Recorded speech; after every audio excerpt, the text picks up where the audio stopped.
Chinese businesses are grinding to a halt. Let's have a look.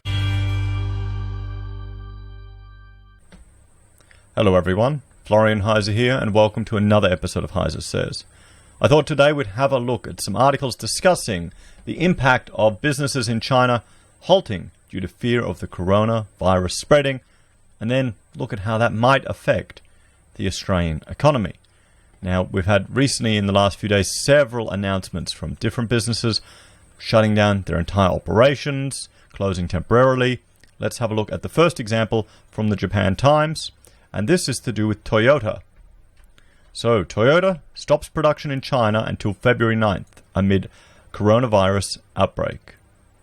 Toyota Motor Corp is halting operations in China at least until February 9, joining a growing list of global companies that have cut back on business activities in China as a new coronavirus infection spreads.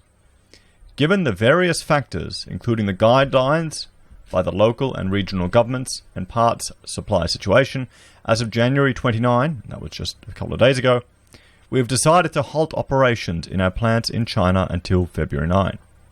Maki Nimi, a spokesman for the automaker, said, "We will monitor the situation and make further decisions on operations from February 10. Toyota has already restricted travel to the Hubei province based on guidelines from Japan's foreign ministry. While there are no restrictions to other parts of China, Toyota has asked employees to avoid unnecessary travel to other areas of the country." Nimi said, "There are currently no Toyota employees in Wuhan, Hubei's capital, or the province," he added. So Toyota doesn't even have, it appears they don't even have a direct exposure to the epicenter of this virus outbreak, but as a safety precaution, they are stopping production. And this will be a cost to Toyota. Stopping production on your facilities will incur a cost. Asked whether there would be an impact on Toyota's supply chain, he said, "There is an extensive supply chain in the automotive industry, and there are a wide range of parts and components that are used for vehicles. It is difficult to specifically comment." So there is the first example. Toyota is shutting production in China, and they can't really tell us the implications of this on their supply chain.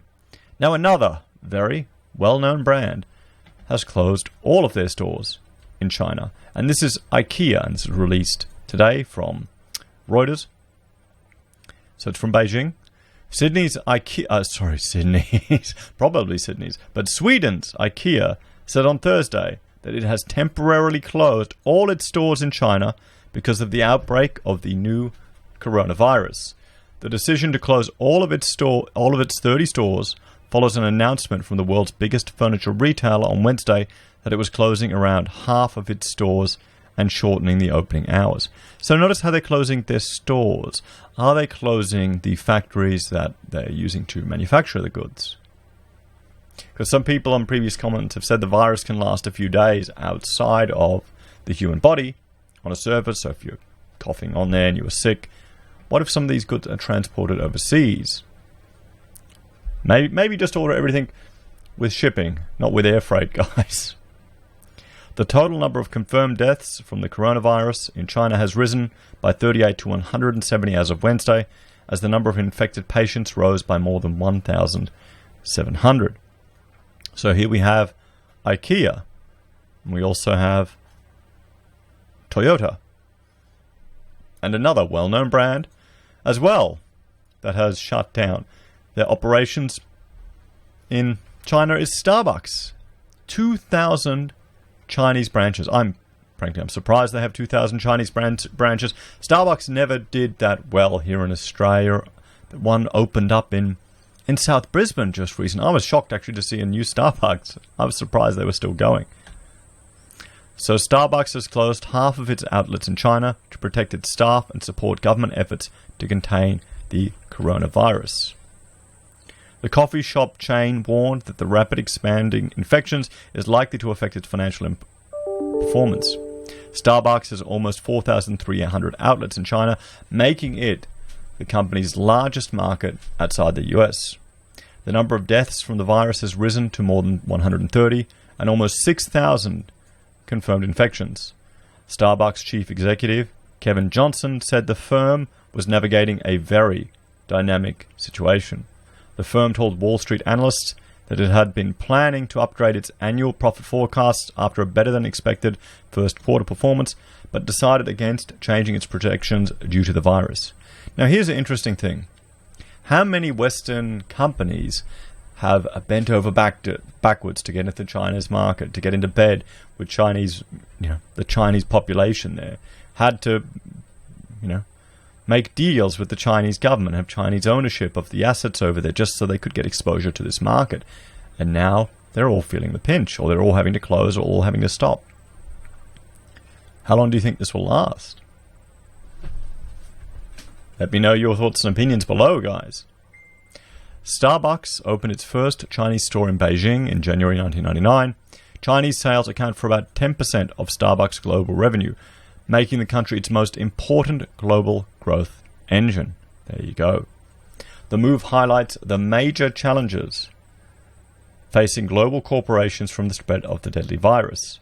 Apple boss Tim Cook has said his company is closely monitoring the coronavirus outbreak, which has clouded its forecast for the upcoming quarter. So here we're seeing potential forecast implications for profits for these American companies. And we have a very inflated stock market at the moment over there. What do you think this will do? If profit projections don't meet forecasts, what generally happens? People sell. People short. I know there's a lot of talk about this being a black swan event. Is it, though? Is it completely unexpected? If we have a look here, we've got the example of the crayfish industry in Western Australia. 97% of the co-op, which controls 60% of the crayfish, are going to China, guys. They're going to China. And we need to just consider if that could have been planned for. Could that have been planned for, guys? And I'm just realizing my picture didn't appear when I jumped to there. So there we go, I've got it working. Should have that been planned for? That doesn't seem like an unknown or a shockingly earth-shattering potential risk there if you're completely dependent on one source or one client. I know from small business that's the challenge that you can face. And that's for me, that's been something over the years I'm learning to manage completely differently. I'm structuring the business in a different way to manage that risk. But it's something that people, you'd hope at this scale would be aware of, but we'll have a look at Australia's relationship to China later. The technology giant has limited travel and reduced store hours in China, while its factories remain closed longer than expected. Earlier this week, Facebook became the first big US firm to tell staff to avoid traveling to China. The social media giant said it was acting out of an abundance of caution to protect its employees. Now, closures. Other global companies have introduced travel restrictions, and car makers are taking staff out of the country. Toyota said on Wednesday that its production plants in China will stay closed until the 9th of February in response to the coronavirus.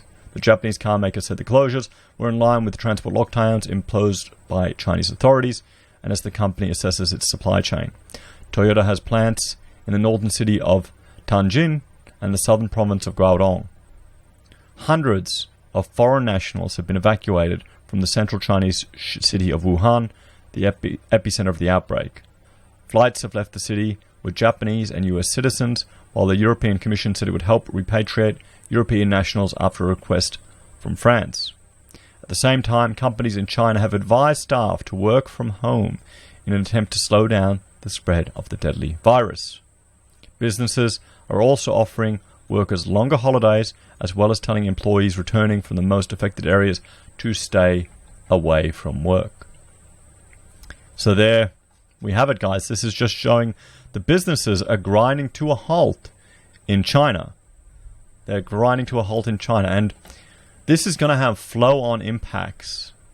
This is going to have decreased demand for imports to China, which will have an impact on Australia. And I'll just bring up the OEC here, and we'll look at some specific instances where resources are going down.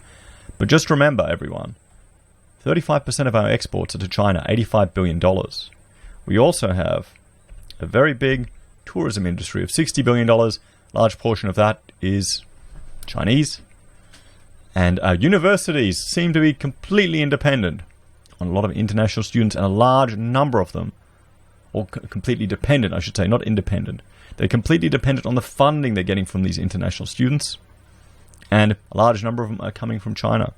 And I would argue most of that money is being wasted in those universities, or more admin staff, and not actually improving education.